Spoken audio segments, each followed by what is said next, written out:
इतनी हंसी आई कि तख्ता लेके क्रिमिनल्स पुलिस थाने के बाहर खड़े हैं और कह रहे हैं साहब हमें अरेस्ट कर दीजिए, प्लीज हमें अरेस्ट कर दीजिए।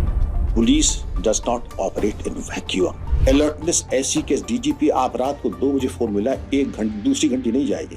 प्रशांत कुमार डीजी ऐसा होना चाहिए। लखनऊ में ही अगर हजरतगंज में कोई अपनी एसयू पे पैर फैला के बोतल विस्की के रखे है बॉनेट पे और लड़कियों को आते जाते फक्ती कसे, दुपट्टे खींचने का इंतजाम करे, तो इससे ज्यादा शर्मनाक बात कानून व्यवस्था की क्या? हजरतगंज में लखनऊ जी।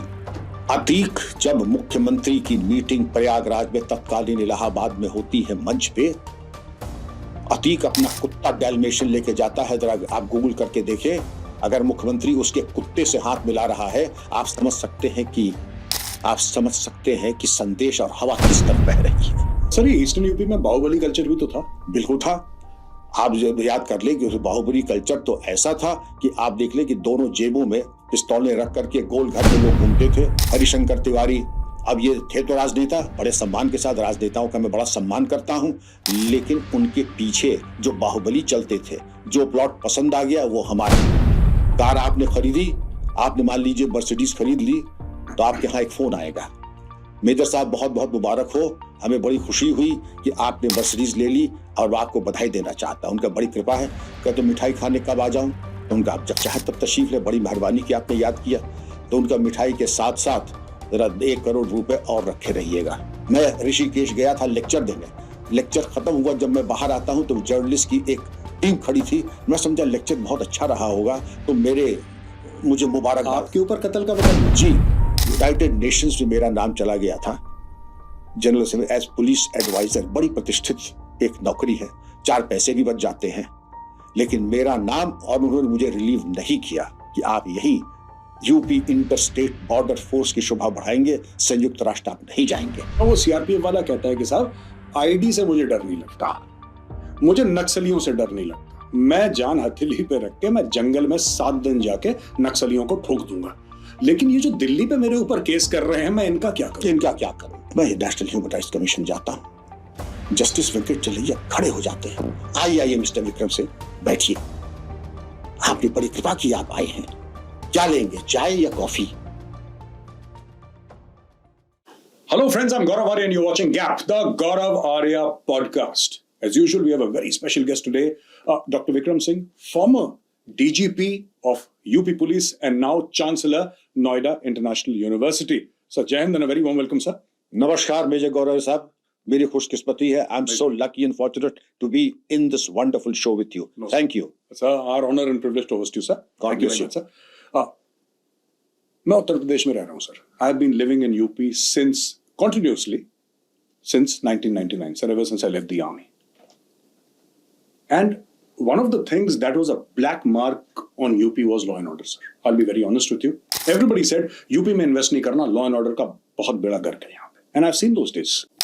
मैंने खुद देखे हैं, so I'm witness. मैं किसी की कहीं सुनी बातें नहीं कर रहा सर, मैंने अपनी आंखों से देखा है. There was time when women folk could not go out in the evening. नहीं कर सकते थे, वो पॉसिबल नहीं था। घर के आगे ही सर चेन स्नैचिंग हो गई, किसी ने किसी को मार दिया, चाकू मार के कोई भाग गया। This was very common in Noida, and Noida supposed to be close to Delhi, so it's supposed to be the better places. अब ईस्टर्न यूपी में, वेस्टर्न यूपी में, इंटीरियर्स में क्या होता होगा वो भगवान जाने। सवाल ये है सर, सेम पुलिस सर, कोई नए पुलिस की भर्ती तो नहीं हुई कि नए पुलिस वाले आ गए, नए आईपीएस ऑफिसर्स आ गए। It is exactly the same stock. How is it that they are able to do the switch on, switch off, sir? Suddenly, it's very good. And I'm only talking about Gautam Buddha Nagar because I don't have exposure to outside other areas of UP. So, जाता हूं पर इतना exposure नहीं है। ऐसा कैसे कि अभी law and order बहुत अच्छा और पहले, आज से 10 साल पहले ऐसा नहीं था? क्या हो गया? What a wonderful question, Major Arya. Sir. In the sense that I have also seen UP through the last 5 or 6 decades. Of course, I was son of the soil. But from a police officer's and from a discerning citizen's viewpoint, I have seen it emerging as what it is today and what it used to be when it was known as the Wild West of the country. UP was known to be the wildest place in the country. Any murder, mass murders, gang rapes, you name, and it used to happen in Noida. Or the Wild West would be starting from right Ghaziabad, Noida, Bulandshahr, right up to Meerut. Going extended, another part of Uttar Pradesh that is very well known for banditry was the ravines of Agra and also the badlands of Mainpuri, Etah, Itawa and Farrukhabad. And Chambal area, sir? the entire Chambal area and the ravines of Kali, the banditry there. And the different subculture, many films in those days used to be made. Mujhe Jeene Do, Chambal Ki Kasam, Bhavani Maa Ki Kasam, because they were made in that age. That was the subculture. And the subculture here was banditry. To your question, what has changed since 1999? Police does not operate in vacuum. It works in an ecosystem. If there is an ecosystem, then there is patronage of bandits, the kidnappers, the contract killers. It is a different scenario altogether. Political patronage, sir? Political patronage makes this the game changer. If I am the beneficiary of the loot, my words can be very harsh. But when I say I, the political bosses are the beneficiary of the loot, of the ransom amount, and also a beneficiary of killing of political and other adversaries, business rivalry adversaries, then the police have a job at hand. But if the political leadership says, mitti mein mila denge, you can well understand that the police know what the goalpost is, what the roadmap is, and unless somebody has suicidal tendencies, nobody would venture now to kidnap a person. If he does, there will be consequences. आपका ये कहने का मतलब ये है कि it all depends upon the political leadership of the day. That is the result. Also the leadership of the UP police. Absolutely. The leadership was always there. There was a leadership that was there 30 years ago. Officers would come, rise up to the highest level. But when the organized crime started, when instead of kattas, there were Thompson machine carbines, there were AK-56, AK-9 Uzi submachine guns, there were bulletproof jackets and patkas. Then there were the likes of model and film starlets, Archana Sharma joining gangs and staring rich people. And using fast-moving cars, they had chartered accountants.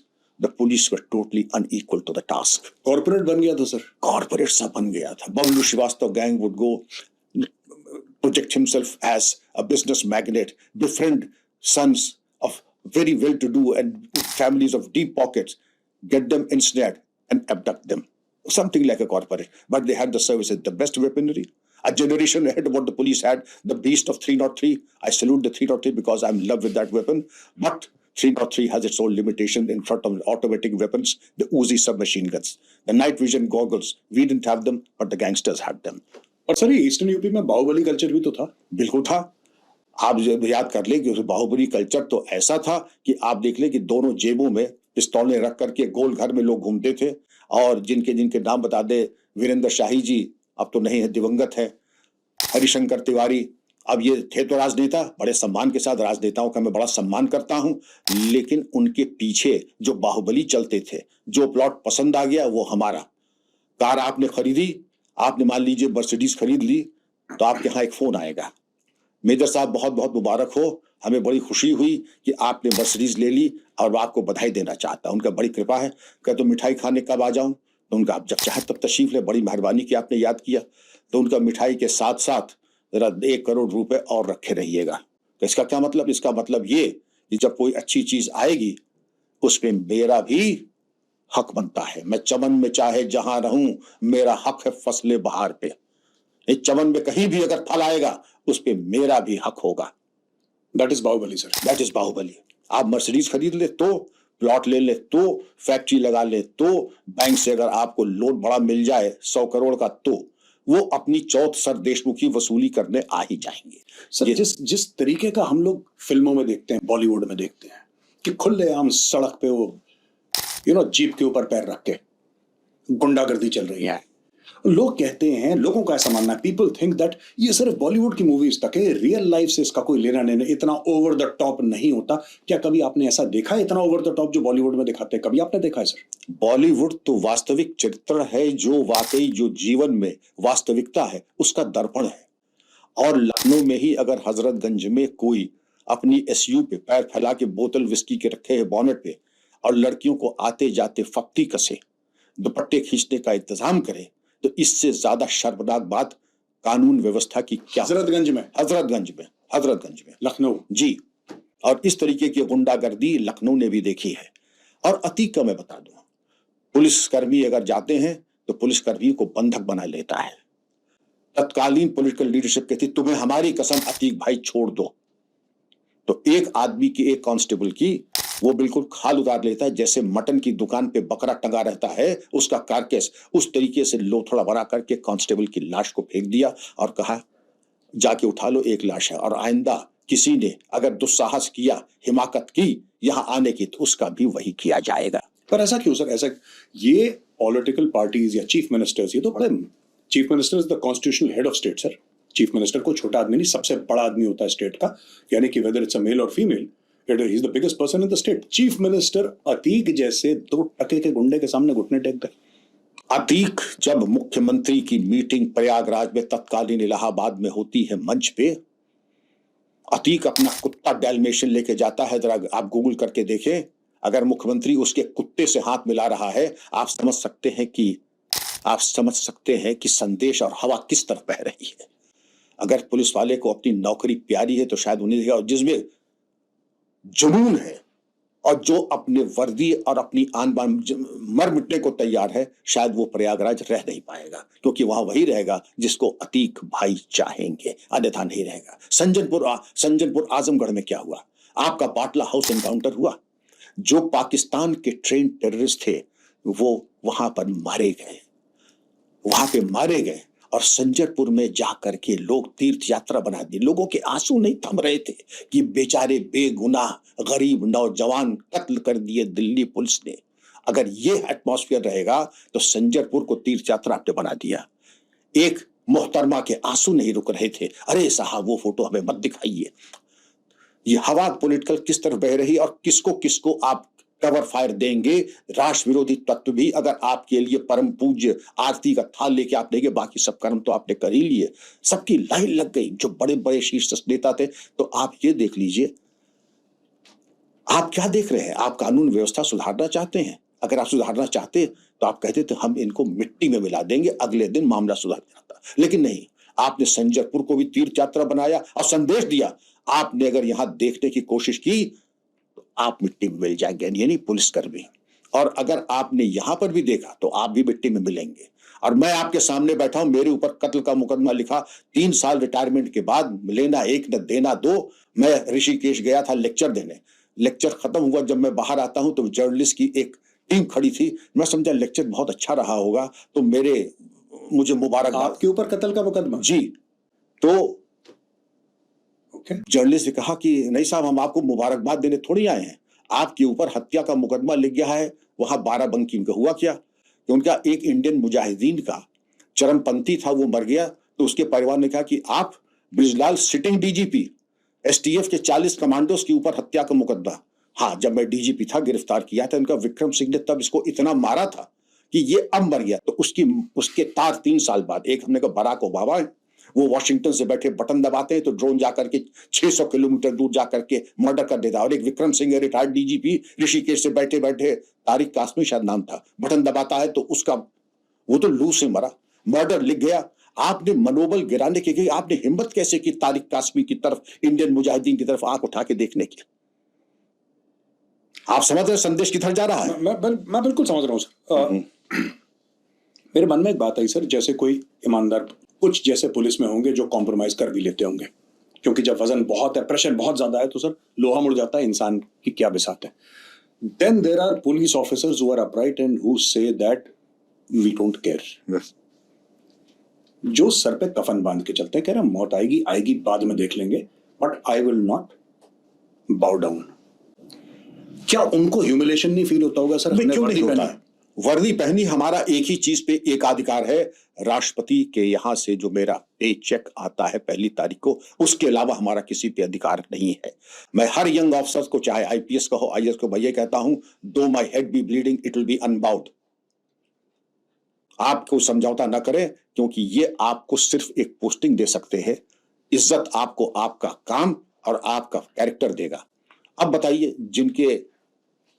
जिन लोगों ने कहा कि sir पे कफन बांध के चलने वाले हैं, जिनको गोलियां भी लगी हैं, जिनके ऊपर हत्या के मुकदमे लिखे हैं, तो कहते हैं कि भाई ये तो, इसका क्या करें हम?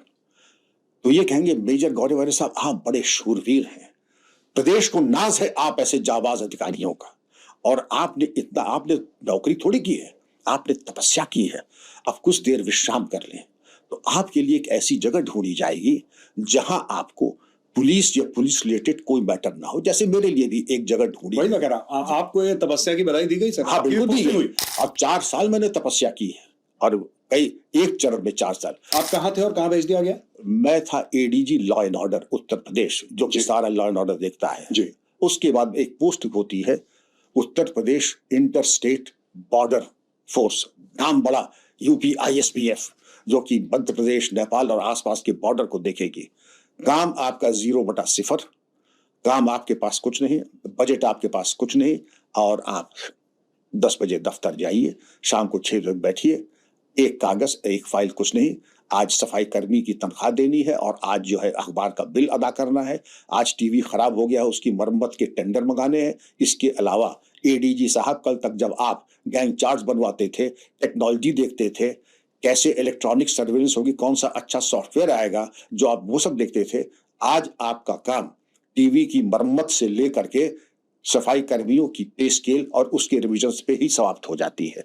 4 साल तक मैंने यही किया, क्योंकि वाकई अगर आपने काम किया है और आपको इतना 4 बार शौर्य पदक मिला है, तो अब आपको विश्राम की भी जरूरत है। तो सर सॉरी, मैं आपसे एक सवाल पूछ रहा हूँ, अगर आप नहीं जवाब देंगे मैं समझ लूंगा सर, दैट्स ऑल राइट। कौन दुखी हो गया था आपसे? जिसके कमाऊ पूत आप मारेंगे, जिसकी कमाई जिस तक जाती है, और अगर आप समझते हैं कि जिसके कमाऊ पूत को आप विकलांग बना देंगे, मिट्टी में मिला देंगे, तो जब आदमी को चोट लगती है तो आदमी बैठ के रोता है, और जब कमाऊ पूत मरता है तो आदमी खड़े खड़े रोता है।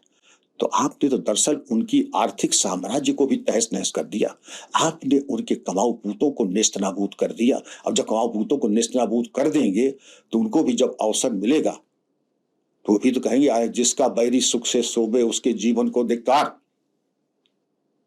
तो आपने जब हमारे कमाऊ पूत को ही खत्म कर दिया, तो हमें तो जब मौका मिलेगा तो हम तो आपको निपटाएंगे ही। और उन्होंने कोई कोर्स कसर नहीं। यूनाइटेड नेशंस में मेरा नाम चला गया था general assembly as police adviser, बड़ी प्रतिष्ठित एक नौकरी है, 4 पैसे भी बच जाते हैं, लेकिन मेरा नाम, और उन्होंने मुझे रिलीव नहीं किया कि आप यही UP inter state border force की शोभा बढ़ाएंगे, संयुक्त राष्ट्र आप नहीं जाएंगे। ठीक, कोई बात नहीं, वही बात है, लेकिन जो भाग्य है, जो प्रारब्ध है, जो सेवा का संकल्प है, उसमें कोई कभी नहीं आएगी। सर तब भी ऊंचा था, सर आज भी ऊंचा है। फायर हुआ सर आपके ऊपर? गोलियां लगी? गोलियां तो 3 बार लग चुकी है, 4 बार शौर्य पदक भी मिला है। ये तो बड़ों बुजुर्गों का आशीर्वाद था कि मरणोपरांत वीर पदक परमात्मा ने नहीं दिया, लेकिन उसके मिलने भी कोई कमी नहीं रह गई थी। और ये अवसर होते कि आदमी को आगे से अगर लीड करेगा तो यूपी पुलिस से अच्छी कोई फोर्स मुझे तो नहीं लगता। मैं नमन करता हूं, मैं प्रणाम करता हूं, सैल्यूट करता हूं यूपी पुलिस को कि वो हमेशा आगे आगे रहे, कभी पीछे नहीं रहे। लेकिन लीड अगर ऑफिसर आगे से करेगा, बहुत संवेदनशील फोर्स है, आप आगे से चलेंगे तो ये आसमान के तारे तोड़ के लाके आपको देंगे। अगर आप समझते हैं कि एयर कंडीशन दफ्तर से बैठ के वायरलेस के ऊपर मार्गदर्शन करेंगे, तो पुलिसकर्मी भी कहेगा कि हुजूर तो बड़े अफसर हैं, जब आप ही एयर कंडीशन बैठे तो हम भी पेड़ के नीचे बैठ करके जरा देख लेंगे क्या हो रहा है, फिर हम भी ठाए ठाए करेंगे। तो सर लीडरशिप पे आपने बात करी यूपी पुलिस के, आज की लीडरशिप कैसी है यूपी पुलिस की? आज की लीडरशिप ऐसी तो मैंने कभी देखी नहीं है जी। ये मेरे पुत्रवत हैं प्रशांत कुमार, लेकिन इनकी सूझबूझ, परिपक्वता और इनकी जो पुलिसिंग के ऊपर पकड़ है, जो जानकारी है, व्यावसायिक दक्षता है, प्रोफेशनल कॉम्पिटेंस है, he is a soldiers general. आप ये देखिए कि मिजाज में कोई शौकीनी नहीं, और अलर्टनेस ऐसी कि डीजीपी आप रात को 2 बजे फोन मिला, 1 घंटे दूसरी घंटी नहीं जाएगी, प्रशांत कुमार डीजी ऐसा होना चाहिए। काश हमारे आधे एसओज ऐसे हो जाते। और जो लेटेस्ट टेक्नोलॉजी जो मैं समझता हूं कि किसी पैरामिलिट्री फोर्स के पास बाद में आएगी, यूपी पुलिस के पास पहले आएगी। यूपी पुलिस की एसटीएफ एटीएस को प्रशांत ने ऐसा बना दिया है, आप देखिए कहीं भी कोई वलवला आता है तो वलवला एक तो आता नहीं, जब आता है तो उसका निस्तारण भी तुरंत हो जाता है। आपने देखा होगा कि ये मैच्योरिटी होती है। कर्मचारियों की प्रति अत्यंत उदार, अपने प्रति अत्यंत कठोर, और जहां तक बात आती है रिड्रेसल ऑफ पब्लिक ग्रीवांसेस या फोर्स की, सर्वोच्च प्राथमिकता। बेसिकली चाबी लीडरशिप की है सर, बिकॉज मैं आपको बताता हूं, क्योंकि we in the army also say the same thing जो आप बोल रहे हैं, it's exactly it's the leadership that matters. So if the DGP of the force, Mr. Prashant Kumar, is picking up a phone on the second ring at 2 o'clock in the morning, जाहिर सी बात है फिर पूरी UP police का character वही हो जाएगा. Everybody follows the leader, sir. True. जो बॉस ऊपर बैठा है उसी की बात उसी के जैसा बन जाती है फोर्स. अगर ऊपर बैठा बॉस पॉलिटिकल मास्टर्स के साथ कॉम्प्रोमाइज कर लेता है और बोलता है कि ठीक है थोड़ा मुझे भी दे देना, तुम लूट लो, डाका कर लो, डकैती कर लो, give me my 10% and carry on, तो फिर माहौल वैसा बन जाता है. But when you have a DGP like the current one, mister Prashant Kumar, was saying that 2 o'clock in the morning you will not have to hear the third call, phone will be picked up, action will be taken. फिर police फिर it goes to that level, sir. Stand 2 की दशा में रहती है, आप किसी SP को मिला, आपने सही कहा, फिर वो फैशन हो जाता है फोर्स का जी, फिर वो फोर्स का वो फैशन बन जाता है.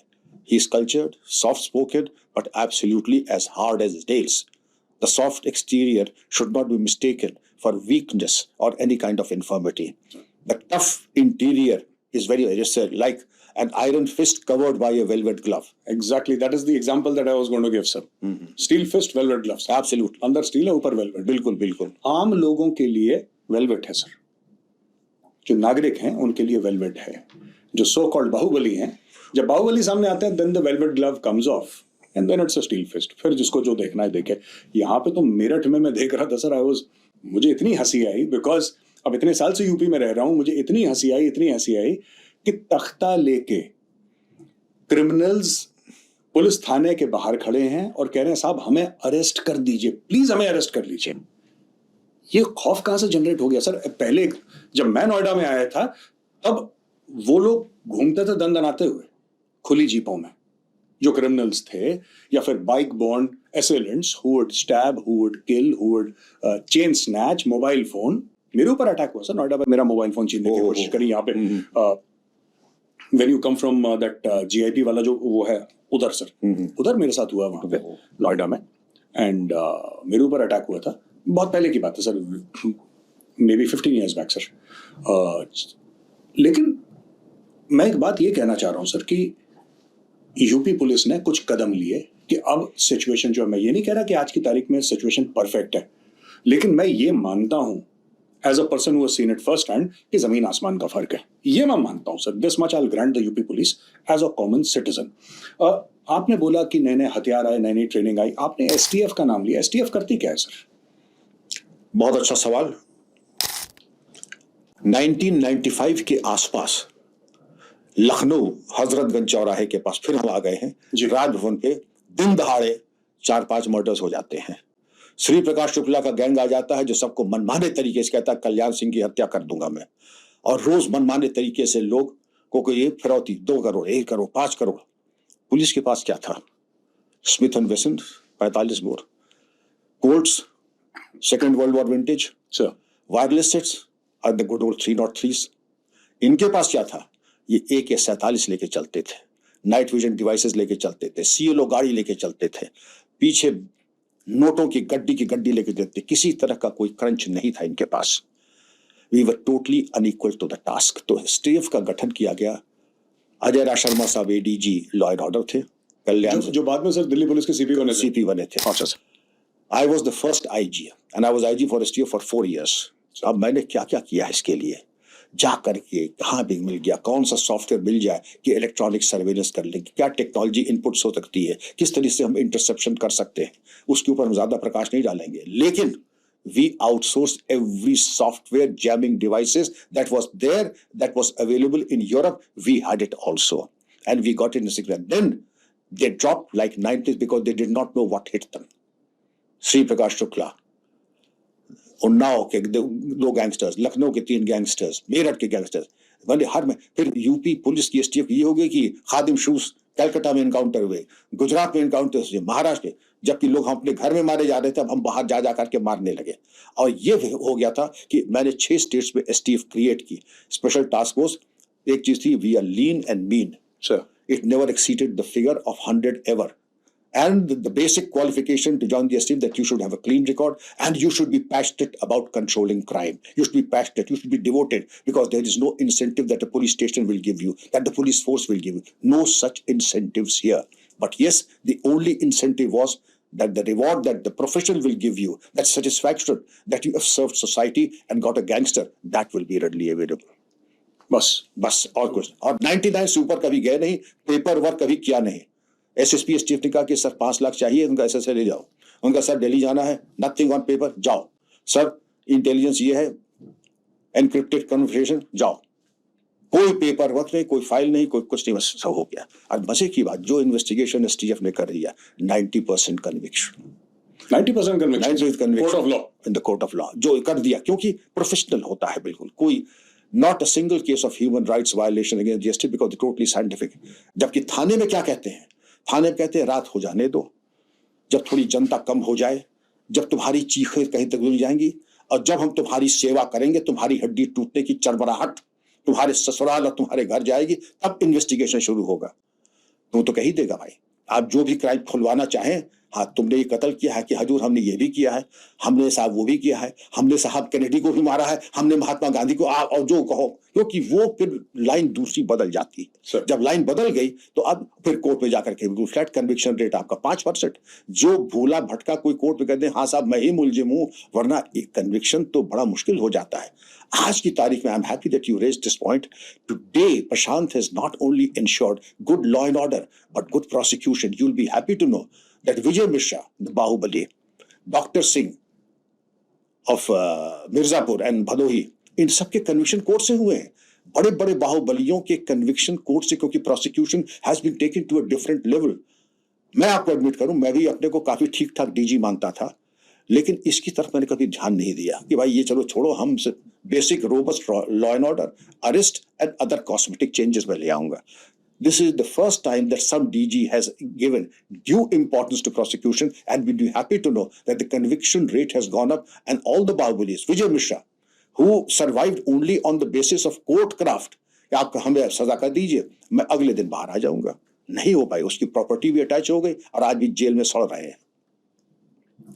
क्योंकि मिस्टर प्रशांत कुमार ने बोला है कि कन्विक्शन को, you know, the law must Take its own course. But जब आप प्रूफ देते हैं फिर आप पुख्ता प्रूफ दें, एंड नॉट कि किसी को आपने थाने में टाइट करा, but your investigation and forensic skills are to such a high level कि फिर जज भी मना ना करता. Highest level. It is not just that he has focused only on forensics. You see the forensics, ballistics, quality investigation, cyber crime, and you see the biggest recruitment ever in the history of UP police, maybe in any parameter before. Almost 69,000 vacancies were filled up, and 69 candidates, lakhs of candidates turned up, and absolutely flawless, error-free recruitment that has happened in the UP police is that one that happened recently. So, sir, ATF भी है ना? ATS, Anti-Terrorist Force. उसके बारे में जरा बताइए, if you can, sir. No, of course I can. There are two forces. STF is concerned basically with internal and organized crime, crime syndicates, and other white-collar crime. Sir. ATS is primarily concerned with terror. There's a common ground between STF and ATS also, that they both address terror. But the intelligence operations, trans-border crime, cyber crime, and the like is handled by the ATS. Not cyber crime, but just trans-border crime.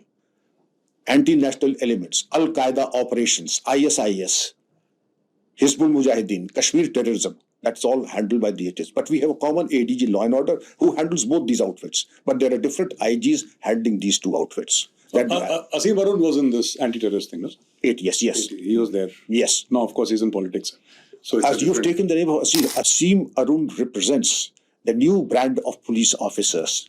Techno-savvy, highly qualified, foreign qualified. अब वो ज़माने चले गए कि IPS officer senior Cambridge होते थे, ICS officer MA Oxford universities होते थे.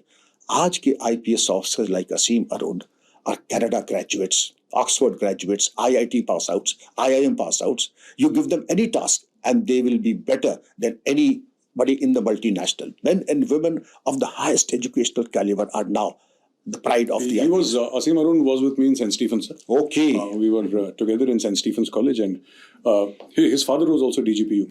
I will tell you one example. Mr. Asim Arun was of an elder brother to me. Sir. He was more of an elder brother. A small anecdote, because your channel is so popular. Sir. And this important message must go to all young officers, that otherwise with generations to come would scarcely believe that even this was possible. Sir. Asim Arun, as an ASP under training, was with me as DIG Meerut. Sir. His father allotted him to me. His father was the DGP. Sir. So he came on an inspection. So, and who would know better than you that Sir. the father in the uniform keeps a respectable distance from the son. He would never even mention the son. Yes, sir. And sir, Asim said, would you like to go and have a cup of tea with him? I'm not very keen, but if you say, I wouldn't mind. You can see the. I'm not very keen, but if you say I can spare 10 minutes, okay, sir, then let's go. Asim, sir, and I are coming and we'll be with you in about 10 minutes. So keep a decent cup of tea ready. So we went to the police lines, a very basic and upgraded head constable's quarters, upgraded for the ASP, a DGP's son.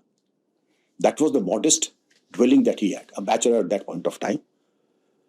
He had the basic Tata model. I don't know what Tata model car was that outside. And I took Mr. Arun. He looked at the car, went inside. He said, Asim, can I have a glass of water? Then Mr. Arun absolutely incensed. He turns at me. Mr. Vikram Singh, I see that you have a very lax and loose control over your subordinates. The ASP has a car. Were you aware that he has a car? These expensive curtains that are there are so expensive that his father can't afford them. He is wearing a wristwatch that is pricey and designer. What kind of supervisory control do you have? For his own sons. For his own son. For his own son. The only son. Unsparing, absolutely. Asim was in the pantry baking tea for both of us. As an ASP, a DG son, making the tea for us. He came up with the greatest of respect. Sir, to me, and sir, you started at 400 rupees. We get a decent salary. The curtain I can afford, the watch I can afford. It's not designer, it's a Titan basic, and the cost of which is 500 rupees. I remember his clear answers. And the car, I've taken permission to take in a loan. May I request that they had to talk to please the loan file before you, sir. This is Asim Arun responding to his father, was the DGP. Through the DGP. This was the case that absolutely zero tolerance to anything that is suspicious. Corruption, of course, God save the person who indulges in corruption. Sri Ram Arun, you can say that he was unsparing to his only son, unsparing to somebody. I was a DIG range, more of a younger brother than a DIG range, Sir. But he pulled me up. Are you aware that these things are happening right underneath your nose? Otherwise, I'll give you an adverse entry also that your supervisory control is absolutely lax and loose.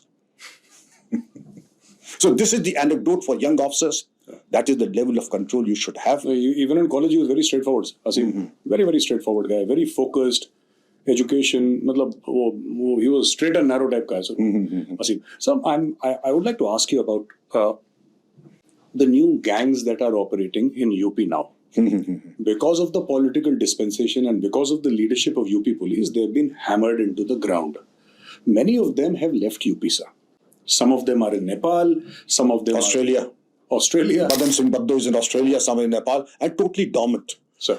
None of the gangs active because unless the gang has a turnover, Sir. they have a presence, they're alive. They're not dead. They're not finished. Therefore, as per the gang chart language, that निष्क्रिय हो चुके हैं. Sir. निष्क्रिय हो, भूमिगत हो गए हैं, पलायन हो गए हैं, मफरूर हो गए हैं, ये तो आप कह सकते हैं. लेकिन क्रियाशील है या एक्टिव है, ये आप नहीं कह सकते हैं.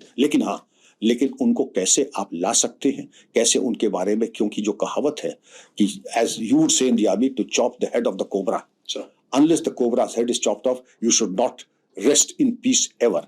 Even if he's in Dubai or Nepal or in Australia, I think he's active and has the potential to create a nuisance when the opportunity arises. Do I give him the satisfaction that he can come back and again restart his business and his empire? Human rights वालों से कैसे deal करते हैं sir? Actually क्या होता है कि nobody says कि ह्यूमन राइट्स वायलेशन होने चाहिए, ऐसा तो कोई भी नहीं, कोई नहीं कहता, होना चाहिए जी. तो बट बात यह है कि सर ह्यूमन राइट्स के पीछे छुप के under the guise of human rights, and this is not to say that we don't defend human rights. Of course, all citizens of India have human rights guaranteed by the Constitution. The problem is when you try to do something, and this I saw CRPF facing a lot in the Red Corridor, sir. They take any action against Naxalites in the Red Corridor, Bastar, Chhattisgarh area, anywhere else. Delhi में CRPF officers के खिलाफ case file हो जाता है कि इन्होंने human rights violate करी हैं. वो CRPF वाला कहता है कि साहब आईडी से मुझे डर नहीं लगता, मुझे नक्सलियों से डर नहीं लगता। मैं जान हथेली पे रख के मैं जंगल में 7 दिन जाके नक्सलियों को ठोक दूंगा। लेकिन ये जो दिल्ली पे मेरे ऊपर केस कर रहे हैं, मैं इनका क्या करूं? इनका क्या करूं? What should I do? This CRPF officers have told me, sir, because I spent time with them in the Red Corridor, and hats off to their bravery. Tremendous officers, sir. बड़ा जबरदस्त। लेकिन वो कहते हैं साहब ये हमारा काम ये है, डरने वाली उंगली का। हमारा काम कोर्ट कचहरी का थोड़ा ना है सर, ये फंसा देते हैं। ऐसा होता है सर? ऐसा होता ही नहीं। आपने तो एक पार्ट को बताया है मेजर गौरव आर्या साहब, इसके पीछे कितने इंसिडियस, कितनी इनकी जड़ें गहरी हैं। There are wonderful fronts and NGOs. एक तो हुआ ह्यूमन राइट्स, वही ऑर्केस्ट्रेट करेंगे ह्यूमन राइट्स को कंप्लेंट देने की और शुरू इनिशिएट करा देंगे ह्यूमन राइट्स इन्वेस्टिगेशन। उसके बाद आप देखेंगे अकस्मात जीपीओ या हजरतगंज चौराहे पर या दिल्ली में जंतर मंतर पे एजिटेशन शुरू हो जाएंगे। 5 मेजर आउटफिट से मैं नाम नहीं दूंगा, आप जानते हैं, मैं भी जानता हूं, क्योंकि मैं उनके रिसीविंग एंड पे रहा हूं। इनकी गिरफ्तारी कीजिए, ये अभी तक जेल से बाहर कैसे हैं? इनकी गिरफ्तारी अब तक क्यों नहीं हुई? जाके कुछ नहीं हुआ, पुलिस मिली हुई है, ह्यूमन राइट्स भी मिला हुआ। इस तरीके के शोषित चलने लगते हैं। अब आप देखें कवर फायर, एक तो आपने ह्यूमन राइट्स को इंस्टिगेट कराया, ह्यूमन राइट्स को आपने किया। आप कोई 10 ऑपरेशन करेंगे, कहीं छोटी मोटी गलती, कहीं डिले, कहीं चीज टेक्निकल एरर निकालना कोई बड़ी चीज नहीं है। लेकिन मैं आपको एक इंसिडेंट के साथ इसका एक एग्जाम्पल भी दूंगा आपको, क्योंकि ह्यूमन राइट्स कमीशन बहुत ही अच्छा है। ह्यूमन राइट्स वायलेशन कोई नहीं चाहता, सब समाज नहीं चाहता है, और कोई वायलेशन, वो जमाने चले गए। मेरे गौरव आर्या साहब, मैं जब आया था सर्विस में 1974 में, मेरे इंस्ट्रक्टर्स कहते थे, good police officer is one who is a half butcher and half human, otherwise you will not be a good police officer. वो जमाने चले गए ब्रिटिशर्स के साथ। Today a good police officer is one who is human, who's technology oriented, who's tech savvy, who has his antenna high. There is no point in being, but it is going to be counterproductive for the force and for the officer also. Now these cover fire नाम आप देख लीजिए कि 5, ये आपने complaint दी, human rights ने take up कर ली। अब उसके बाद 3 जगह से एजिटेशन शुरू हो जाएंगे और 2 जगह application to chief justice, director CBI कि इनको अरेस्ट कीजिए, इनको जेल भेजिए, ये शुरू हो जाएगा। अब मैं आपको रियल लाइफ एक बता देता हूं। I was DIG Meerut, justice Venkat Chalaiah, मैं सलाम करता हूं उनकी विद्वता को, भारत के श्रेष्ठतम विद्वत जनों में से एक हैं। उनका एक सम्मान आता है मुझे कि DIG Meerut, please attend my office at 10 o'clock on this and this date. मैं नेशनल ह्यूमन राइट्स कमीशन जाता हूं। जस्टिस वेंकट चलैया खड़े हो जाते हैं। आइए मिस्टर विक्रम सिंह, बैठिए, आपने बड़ी कृपा की, आप आए हैं, क्या लेंगे, चाय या कॉफी? लेकिन सर, अब मुझे लगा कि जो कितना पोलाइट, मैं तो जमीन फटे मैं दस जाता हूं उसमें, इतना उनका सम्मान, जरूर मैंने कोई बड़े अच्छे काम किए होंगे। उनका सर कॉफी दे दीजिए, जैसे आपने कृपा करके कॉफी दिया। सर उसके बाद बैठे, हमने कहा सर, कहने पहले आप बैठे। अब मैं समझ गया कि मामला बहुत टेढ़ा है, ये इतना सीधा नहीं। सिर्फ कॉफी वाली बात? कॉफी वाली बात नहीं। उन्होंने खुद ही पूछा, मिस्टर विक्रम सिंह, आप जानते हैं कि मैं इतनी इज्जत आपको क्यों दे रहा हूं? Why I am being so courteous to you? उनका sir, I must have done something reasonably okay. Of course you have been, actually you are the annadata of the human rights commission. 70% of the complaints of human rights violations come from your area, but for your area, Human Rights Commission would be underworked. I would like to brief all your officers and men to tell them and sensitize them about the sanctity of human rights. ठीक है sir. I called all the SPs, additional SPs, and then we had a meeting, first class meeting in the National Human Rights Commission, perhaps the only of its type. So Justice Venkat Chilaiya lambasted us right, left and center. So we thoroughly demoralized. ये तो 24-26 बन गए थे, तो Dubai भी नहीं रहे, तो कल को मीडिया में आ जाएगी, बड़ी लताड़ पड़ी सब। तो हमने कहा जब सुन ही लिया तो जरा थोड़ी सी अपनी बात भी कर लें। My lord, if I may be allowed to make a small submission. My lord, before being a police officer, we are accountable to our conscience.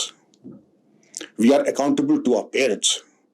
We are accountable to the Constitution of India, and none of these would like us to be hired assassins or hired bullies of any agency ever, sir. I hold the Human Rights Commission in the highest of esteem, but we hold my conscience and the Constitution even a higher esteem, and would not allow us to do what would allow doing anything illegitimate. We don't even look that way, sir. There was total silence in the room. and to the dignity of Justice Venkat Chalaya, he said. This gracious officer has cleared the air of uncertainty, and I'm sure there will be workshops and things will fall into place. But you see, I escaped through the skin of my teeth. Otherwise, you can well understand, if somebody of that stature wanted, your career would have ended then and there itself. One adverse remark from the National Human Rights Commission can do what you know. No promotions, no medals, no foreign postings, and no increments also. There are 5 punishments that the immediate displeasure of the Human Rights Commission will have 5 consequences immediately. Basically, career is over, sir. We finished. फिर सिर्फ office जाना है, महीने की तनख्वाह लेनी है, बस. That's it. बिल्कुल. That's it, sir. सर, आज की तारीख में today if we see Uttar Pradesh, and मैं बार बार यूपी की बात करूंगा because you live here, I live here, you are from the UP cadre sir, and you been DGP, of course the head of the force. आपको क्या लगता है, what are the future threats to the safety and security of citizens आगे चल के? Does internet, does radicalisation play a big role sir? जिस तरीके से रेडिकलाइज हो रहे हैं लोग, जिस तरीके से हम लोग बात करते हैं अलकायदा की, आईसिस की, और even you know sir sleeper cells जो अलग अलग टेररिस्ट ऑर्गेनाइजेशंस के होते हैं, और यूपी पुलिस किस तरीके से तैयार है? How is it prepared to deal with these new threats? एक जमाने में इंटरनेट थ्रेट नहीं था, इंटरनेट हम इस्तेमाल करते थे ईमेल भेजने के लिए. आजकल की तारीख में sir there is an entire method of radicalising people through the internet. UP police इस नए थ्रेट को कैसे फेस कर रही है sir? I'm so happy that you have been able to take up this very disconcerting and uncomfortable topic. Sir. Normally, we don't even discuss it. Sir. You have raised a specific question, and I intend giving a very straight and specific response also, sir. There was a time when dacoity and murders used to be very sensational. They continue to be. But today, the problem is cybercrime, and even more than cybercrime is sleeper cells, radicalization, and the ability to fabricate an IED device from the nearby grocer's shop, what you can get from the nearby grocer's shop. And to say that there are no sleeper cells would be living in a fool's paradise. Sure. To say that there is no radicalization, you can see the comeback indicators. You can see the disturbing signs when you go out. Things that were non-existent even till about 7 years ago, 5 years ago, now they are very obvious. And those obvious signals are comeback indicators and signs for the intervention of the state and for the intelligence agencies. Why? Foreign funding, Sir. sudden wealth, Sir. extreme level of behavior, Sir. agitations at the drop of a hat, vitriolic and mischievous posts on the social media, crowdfunding, flash mobs like Shaheen Bagh and other places.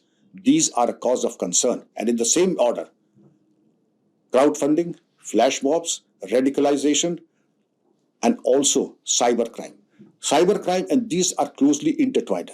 Now, when it comes to radicalization, I would certainly recommend a book by Jessica Stern, one of the major authorities on radicalization, de-radicalization, and the problems of sleeper cells.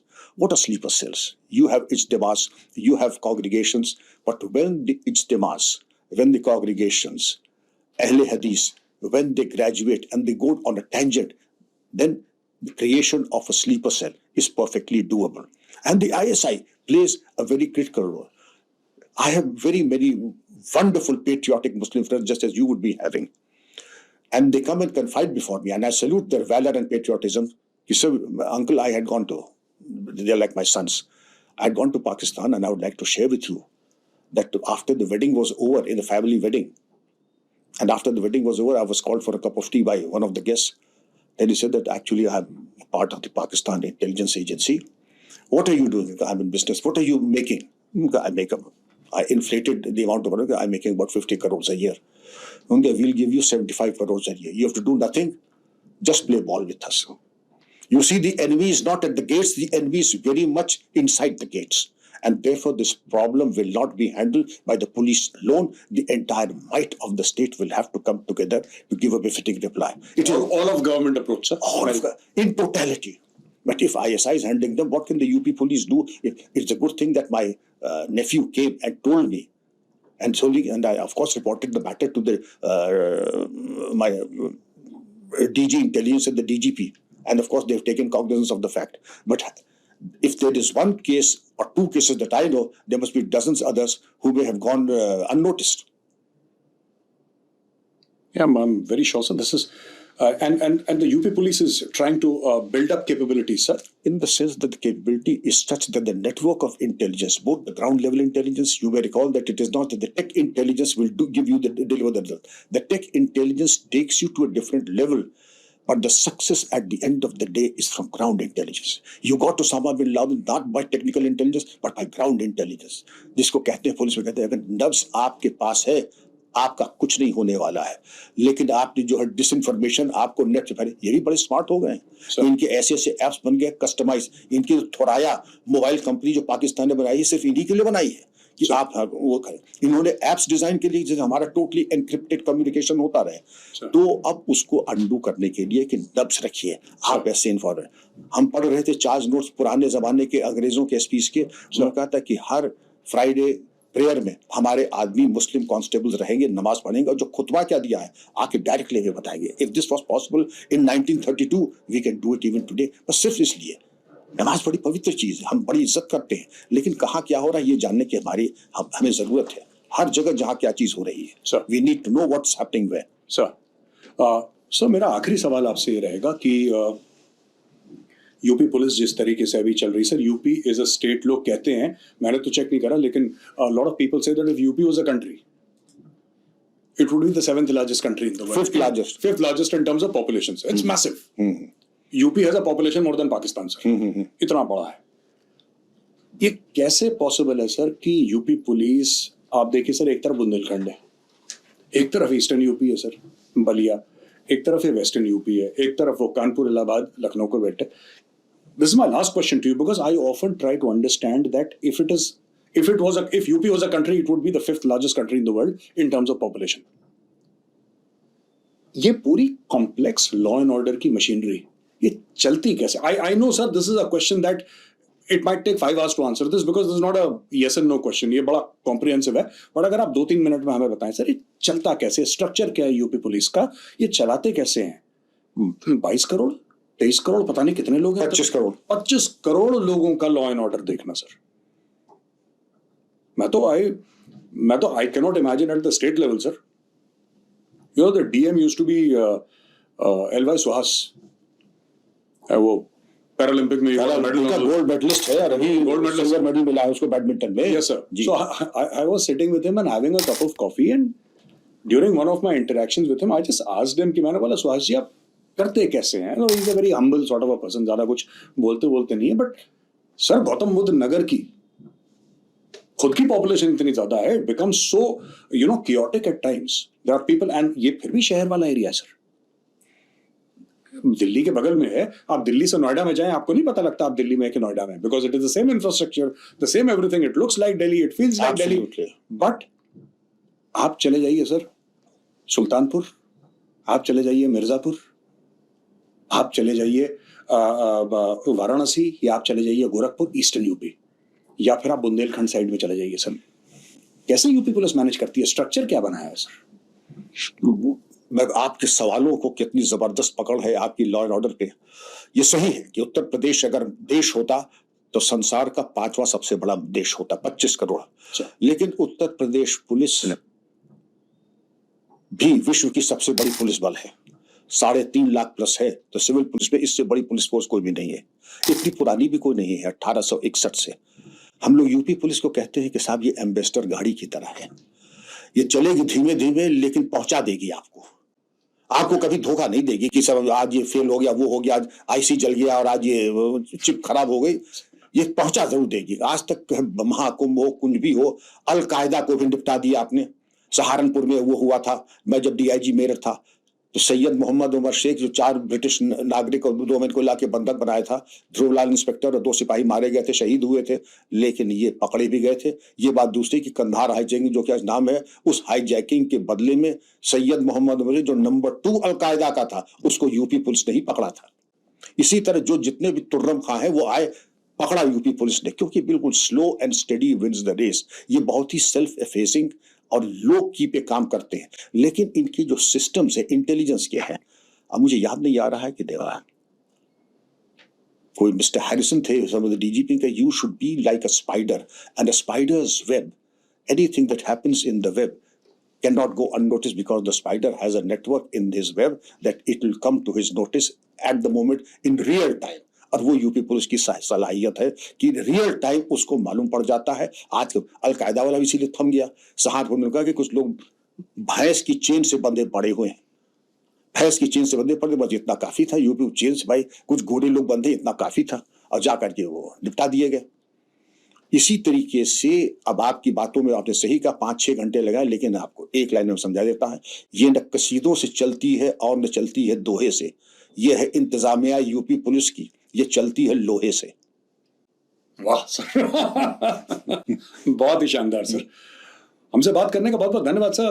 Big thank you to you. It was such a wonderful I mean matter of great honour and privilege for me sir to host you. बहुत अच्छा लगा sir आप आए। दोस्तों, with Dr. Vikram Singh, former DGP, UP Police, and sir spoke about so many things. I just wish that we could have spoken about, 2-3 hours. There are layers within layers within layers. It's a very nuanced sort of a conversation that we had about law and order, about Al-Qaeda, about how the UP Police functions, what are the problems, the leadership, the political leadership, mafia dons, bahubalis that you've seen in the movie. And he says that sometimes reality can be more disconcerting than what you see in the movies, because movies are a reflection of our everyday life. Thank you very much for watching Gap, the Gaurav Arya podcast. I'll be back again soon with another podcast with another special guest. Till then, take care. Sir, Jai Hind, sir. जय Hind. Gap, long live gap, जय Hind. Thank you, sir. Thank you, sir. Thank you very much.